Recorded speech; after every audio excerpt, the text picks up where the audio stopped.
All right, welcome back, everybody. New episode of Orbital. This time we are recapping Game 3. Rourke, something that you and I, last video, kind of talked down happening, but the Heat take Game 3 pretty impressively behind the play of Jimmy Butler, having a 40-point triple-double and carrying them to a win tonight to cut the deficit to only a 2-1 lead for the Lakers. What did you see out there tonight? Well, first off, you counted them out. Actually, if you go back and watch the tape, I said I think they had a good chance of winning Game 3. It was a must-win for them if they wanted any chance in the series. And exactly how they needed to win, and what we outlined in the last video, we both talked about exactly is what happened. You saw in Game 3, not only did Jimmy Butler show out, but he got the support he needed in order to beat the Lakers. Now, it wasn't just the Heat, but it was also the Lakers making bad mistakes, and they had a lot of turnovers early to allow the Heat to kind of get up. And then, the Lakers crawled their way back in the fourth quarter to take the lead, but then the Heat were able to kind of finish them off. Before we kind of dive into stats, what did you see anything in general that kind of shifted your, persona of what you thought this series was playing out? Here's the thing. No, it didn't. I still think that the Heat are no match for the Lakers in this series. I mean, you look at the box score, you have a down game from LeBron and Anthony Davis. LeBron, he did his thing, 25 points. Anthony Davis only 15 points and a plus-minus of minus 24. All right, now it's hard for any team to win when one of your best players is being that detrimental to a team's success. By possession each time up and down. But, really the Heat just had a game, right? And honestly, you can say it was a team effort, but Jimmy Butler really carried the load as he should, right? 40-point triple-double, but, Tyler Hero has 17. Kelly Olynyk plays up 17 points from there as well. And while it was more of a team effort than what we've seen in Game 1 and 2, it's still Jimmy Butler is carrying this team to any victories, any success they're going to have. In this series, it's going to be on the back of Jimmy Butler. So it's not like a Spurs kind of performance where everybody chips in double-digit points. You're going to have a couple people, but Jimmy Butler really is still carrying the load, and that's why I don't think this is sustainable going into Game 4 or even Game 5. Listen, pretty flat out, I've got it going 5 games now, right? I had it going 4 before. I still have it going 5. I don't think this, really makes it a series yet. Well, I definitely kind of agree and understand what you're saying. Jimmy Butler was everything the Heat needed him to be and more tonight. Jimmy Butler, he was amazing. I mean, he controlled the tempo for both teams. And that's something you don't see anyone really do, let alone one player, but a whole team can't really do that to the Lakers. The Lakers play at their own fast pace, but we saw them having to play off the Heat, and the Heat played very, very well, getting great shots, mainly due to Jimmy Butler. And the Lakers were limited in transition. You alluded to Anthony Davis's minus 26 or minus 24, but really 26 is correct. Yeah, minus 26. He was in foul trouble really early to begin with in the game, and so he never really had a chance to get going. And so, I don't think he took a shot till close to the second quarter. And you saw LeBron play well. He did get some help from Marquise Morris, hit some big clutch threes to kind of bring him back. Also, Kuzma had a great game in terms of shooting as well. But you saw, Anthony Davis was never really able to get going, and the turnovers plagued the Lakers and allowed the Heat. They were playing very smart basketball, able to get great possessions. Duncan Robinson, a guy that I highlighted that I thought would be huge for the Heat if they were to win this game. He actually didn't particularly shoot the ball well, but he ends up with the highest plus minus on the team.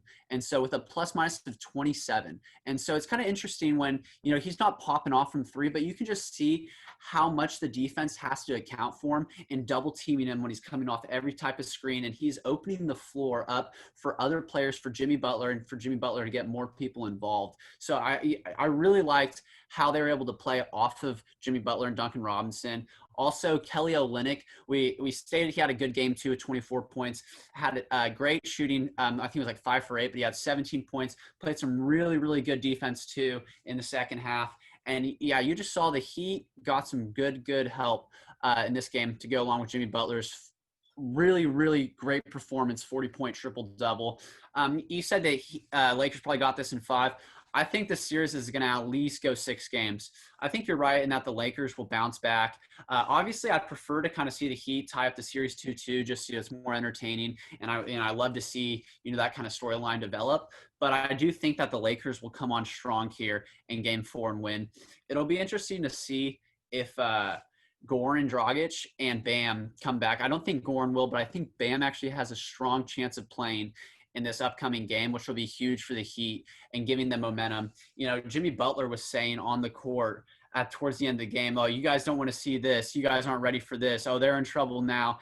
Kind of getting in their heads a little bit, saying like, oh, you better not let us back in this series, because everyone counted out the Heat. And honestly, I would still, I'm thinking probably Lakers in 6, but man, I'm itching for the Heat. If they're able to steal Game 4, I'm going to change back to the Heat in 7 because they're going to have their players back. I really doubt that they will. I think the Lakers will take better control of the ball.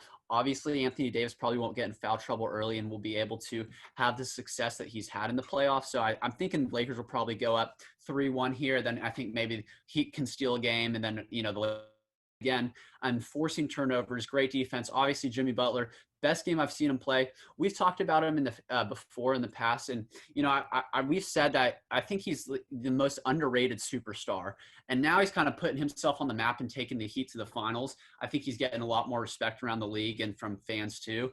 But he is a great basketball player, and it's not like he has to have the ball in his hands.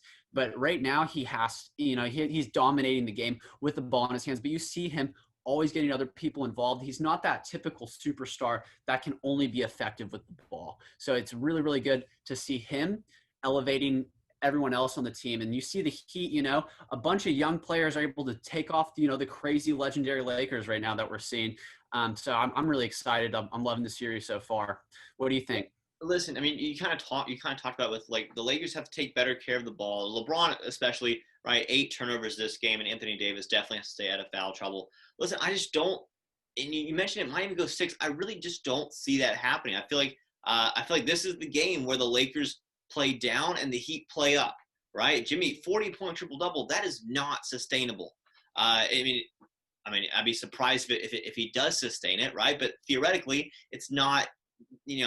Bring out the next gen stats here a little bit, but it's not very likely that Jimmy Butler continues to have 40-point triple doubles and LeBron turns the ball over at such a high rate and Anthony Davis can't be effective, right?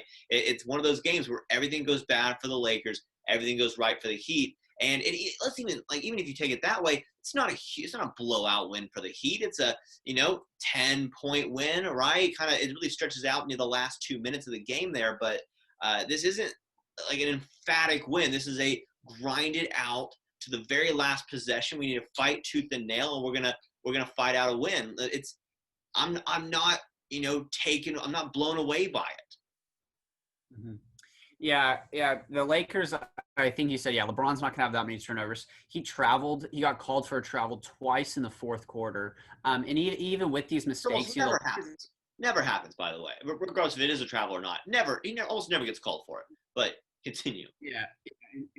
And so, there are definitely a lot of things that went right for the Heat and wrong for the Lakers that put the Heat in this position. And they were still, the Lakers still stole the lead late in the fourth and when the Heat were controlling the whole game and had a chance to win. But, the Heat, I'm glad they pushed through and were able to close it out. Tyler Herro had some good buckets down the stretch. He actually particularly didn't shoot that well and was struggling, but you love to see the confidence with him at the end of the game. And, you're right. If we're talking about Tyler Herro and Kelly Olynyk having to, be the guys for the Heat when, we're talking about LeBron James, Rondo, AD on the other side. We saw Kuzma and Markieff both had 19 and 9. These guys obviously have a lot more star power, but the Heat just played overall better basketball pretty much in every single stat line that you look at, at the game. And while I don't think that will last for the next game, I still think the Heat have a really strong chance of winning because, they have this momentum and this confidence boost, but, rallying behind Jimmy Butler. Who knows, maybe Duncan Robinson, he hasn't had a good shooting game in the finals.